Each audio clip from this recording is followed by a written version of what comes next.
नमस्कार दर्शक बड़ खबर बंगोपसागर मे मास मध्य ओडिशा पई आसुछि एक बहुत बड़ बात्या एवं यहाकु नै पाणीपाग विभाग सतर्क सूचना जारी करिछि।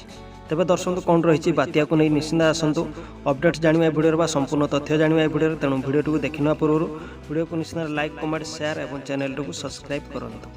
तेबे दर्शक एवं यहाकु नै पाणीपाग विभाग एवं विभिन्न वेदर मॉडल देइछन्ते भिन्न भिन्न संकेत।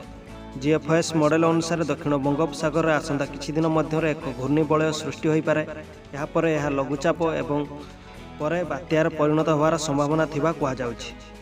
जीएफएस मॉडल देखा जाउछि एही सिस्टम आसंता 15 तारिख बेलकु ओडिशा उपकूल निकट में आसीपारे एवं दीर्घ समय धरी उपकूल अंचल में रहिबार मध्य संभावना अछि।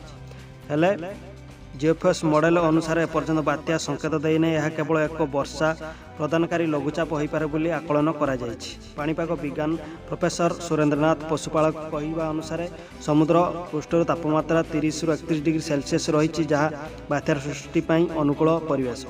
तबे वर्तमान समुद्रर तापमात्रा 30 रु 31 डिग्री सेल्सियस रही जहाँफल बात्या सृष्टि हो बोली वर्तमान कहते विशेषज्ञ माने। तबे विशेषज्ञ मान कहवा अनुसार 8 रु 9 तारिख मध्य घूर्णिबलय 11 तारिख मध्य लघुचाप और 15 तारिख बेलू बात्या रूप नहीं पारे। तबे सतरे ओडिशा को आसुछि एक बड़ बात्या ना केवल हेब भारी वर्षा 10 तारिख बेलू चित्र स्पष्ट हो जाओ बोली कहते विशेषज्ञ। एभली नुआ नुआ खबर जानिया भिडियो को लाइक कमेंट शेयर करंतु और चैनल को सब्सक्राइब करंतु।